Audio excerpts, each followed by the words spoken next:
Opa, beleza? Eu sou Matheus Rosa, sou estudante de Engenharia Elétrica, atualmente estou no 5º período. Estudo no IFTM Campus Patrocínio e isso daqui é um projeto da disciplina de Fenômenos de Transporte, do professor Arthur Rios. Bom, hoje eu vou mostrar para vocês um elevador hidráulico. Bom, primeiro vamos aos materiais, né? Aqui eu estou usando duas seringas, a maior de 20 ml, a menor de 5 ml, mangueirinha de aquário para conectar as seringas, né? No caso, para colocar água nisso, eu primeiro fechei o êmbolo dessa seringa maior, enchi a mangueirinha com água, conectei no bico dessa seringa, a outra ponta da mangueira eu conectei no bico dessa outra seringa, tirei o êmbolo dessa daqui, coloquei água até a ponta e depois fechei o êmbolo dessa seringa. Uma dica importante, se algum dia você quiser fazer esse experimento em casa, é não deixar entrar ar na mangueira, tá? Porque senão seu projeto não vai funcionar direito. Lá na frente eu explico por que não pode deixar entrar ar, beleza? Enfim, dando continuidade. Discos de papelão, para servir como base, onde você vai colocar os pesos, né? No caso aqui eu colei isso com cola quente aqui no êmbolo de cada seringa, né? É importante você deixar o conjunto disco de papelão mais êmbolo de uma seringa de mesmo peso do conjunto disco de papelão mais êmbolo da outra seringa, tá? Por isso vocês podem perceber que aqui no da seringa menor eu coloquei mais cola quente, beleza? Enfim, pesos de teste, no caso aqui eu estou usando lata de sardinha mais fita isolante e estou usando no outro peso eu vou usar um saquinho de feijão numa cestinha. Enfim, é só para servir para mostrar como o elevador vai funcionar. É o que eu achei aqui em casa, tá? Enfim, e o resto aqui é gambiarra. No caso aqui eu estou usando uma tábua de madeira, né? Fiz 2 furos na tábua de madeira, encaixei as seringas e caixas de papelão de mesma altura para servir como apoio. O funcionamento do elevador hidráulico vai se dar seguindo o princípio de Pascal, que é uma lei da mecânica dos fluidos que diz que, eu não sei ela de qual, né? Vou ter que pegar minha colinha aqui. Que diz que o aumento da pressão exercida em um líquido em equilíbrio é transmitido integralmente a todos os outros pontos do líquido, bem como as paredes do recipiente em que ele está contido. Então, resumindo, ele está dizendo que se você fizer a pressão em um fluido que está no recipiente, essa mesma pressão vai ser transmitida igualmente a todos os outros pontos do fluido. Ou seja, todos os outros pontos do fluido vão receber a mesma pressão que você fez nesse determinado ponto. Esse aqui é o desenho do elevador hidráulico, né, visto de maneira mais esquemática. Aí eu vou chamar esse lado aqui da seringa menor, faz de conta que aqui é a seringa menor, de êmbolo 1 e da seringa maior de êmbolo 2. Tá? Aí o princípio de Pascal, né, fala que a pressão exercida em um ponto é transmitida igualmente a todos os outros pontos. Né? Bom, no caso eu vou resumir para 2 pontos que me interessam. O ponto que está localizado aqui no êmbolo 1, né? A pressão exercida nesse ponto, que eu vou chamar de P1, e o outro ponto que está no êmbolo 2, no caso a pressão exercida nesse ponto, que eu vou chamar de P2. E, seguindo o princípio de Pascal, a gente pode dizer então que P1 vai ser igual a P2, não é mesmo pressão em todos os pontos, né? Então, só que não tem uma formulinha de física que fala que a pressão é a força pela área? Bom, então, vou desmembrar isso daqui, né? Força 1 pela área 1 vai ser igual a força 2 pela área 2. No caso, uma força que eu fizer aqui, no caso aqui o F1, né? Vai ser transmitida para esse êmbolo daqui, ó. No caso a força 2. Aí só um exemplo aqui para facilitar o entendimento. Vamos supor que essa área, a área do êmbolo 2 seja 10 vezes a área do êmbolo 1. Bom, então aqui, ó. Corta aqui, corta aqui. Olha o que a gente vai ter. Vamos ter que a força 2, essa força aqui, vai ser igual a 10 vezes a força 1. Isso é meio que surreal, né? E dependendo da área aqui, se eu colocar a área igual a 20, a área igual a 30, a força aqui só vai subindo, né? Só que, como diz, ciência não é magia, né? Você vai ter um preço a se pagar. Qual que é o preço? Para isso acontecer, sua força que é F1, você vai ter que ter um grande deslocamento. Ou seja, o seu êmbolo aqui vai ter que deslocar isso aqui tudo. Enquanto que aqui, no êmbolo 2, ele vai deslocar isso daqui. Só isso daqui.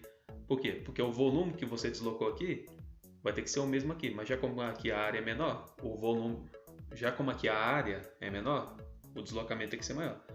Para ser o mesmo volume aqui, já como aqui tem a área maior, então vai deslocar só esse tantinho aqui, ó. Entendeu? Bom, então x2 vai ser menor do que x1. entendida a parte do funcionamento do elevador hidráulico, vamos aos cálculos do projeto, né? Bom, aqui já entendeu, né? Aqui é o P1, aqui P2, a força exercida aqui no êmbolo 1, F1, vai ser aumentada aqui, né? O F2, etc e tal. Bom, então vamos aos cálculos. Bom, primeiro calculando as áreas, né? Bom, primeiro a área do êmbolo da seringa de 5 ml, né? Essa seringa menor. Bom, medir aqui o diâmetro dela que deu 15 mm, o raio dela que deu 7,5 mm, fazendo a fórmula da área, né? Π igual a R ao quadrado, né? Você vai chegar aqui mais ou menos que a área 1 aqui vai dar 177 mm². Depois a área do êmbolo da seringa de 20 ml, a seringa maior, né? Bom, o diâmetro dela deu 19 mm, assim sendo o raio dela deu 9,5 mm. Fazendo a fórmula da área, você vai chegar aqui a aproximadamente 283 mm², tá? Aí vamos aos pesos. Considerando o peso que ficará sobre o êmbolo 2 ser de 1.125 gramas, que é igual a 1,125 kg, e a gravidade igual a 10 metros por segundo ao quadrado. No caso aqui arredondei para 10 metros para facilitar nos cálculos, né? Bom, então, fazendo a fórmula aqui, né? Que o F2 vai ser igual a P2, que é igual a massa 2, VG, que vai ser igual a o peso, né? Que eu considerei, no caso 1,125 kg, vezes a gravidade que é 10. Temos que a força 2 vai ser 11,25 newtons. A força 2 que vai ficar lá no êmbolo 2, tá? Assim fica a pergunta. Assim, o quanto de massa devemos colocar sobre o êmbolo 1 para que seja possível levantar 1.125 gramas? Bom, então, vamos calcular, né?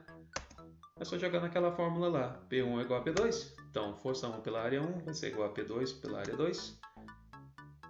Colocando os valores que achamos aqui, né? Da área 1 e da área 2. E do F2, que é igual a P2. Nós vamos achar aqui que F1 vai ser igual a 7,036 newtons. Aí depois, para achar a massa, é só jogar na fórmula do peso, né? F1 é igual a P1, que é igual a M1 vezes G. No caso, 7,036 vai ser igual a M1 vezes 10. Fazendo aqui, você vai achar que a M1 vai ser 0,704 kg.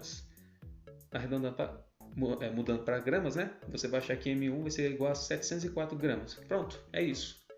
Só que tem um detalhe, a gente está trabalhando com um projeto real, não ideal. No ideal, isso daqui funcionaria, tá? Aqui, considerando atrito, no caso aqui, eu peguei essa massa aqui e somei mais 10 gramas, para inteirar 714 gramas. Por que isso? Porque no meu projeto tem, além do atrito com o êmbolo da seringa, ainda tem várias outras coisas. Tem, por exemplo, os discos de papelão não estão 100% horizontais, por assim dizer, né? Vamos dizer assim que o peso que eu coloco lá vai ficar meio tombado para um lado para o outro, gerando mais atrito ainda. E que, lembra que eu falei sobre ar na mangueirinha, que dificulta? Eu não consegui tirar 100% o ar daquela mangueirinha lá. Ah, por que o ar é tão ruim nesse caso? Porque o ar, ele vai meio que armazenar energia na hora que eu fizer pressão no êmbolo. Como assim? Quando ele armazenar energia, ele vai funcionar que nem uma mola, né? Só que eu não quero isso no meu projeto, eu quero transferir energia. Eu não quero armazenar energia, ou seja, ele vai dificultar a comunicação entre as seringas, tá? Por isso que o ar na mangueira aqui é tão complicado, tá? Enfim, considerando todas essas variáveis, aqui eu resumi para atrito, né? Então, eu vou adicionar mais 10 gramas aqui só para o projeto funcionar, né? Temos aqui que a massa que vai ser capaz de elevar, né? Aqui já até coloquei aqui, né? Assim, o sistema ideal precisa de 704 gramas para levantar 1.125 gramas.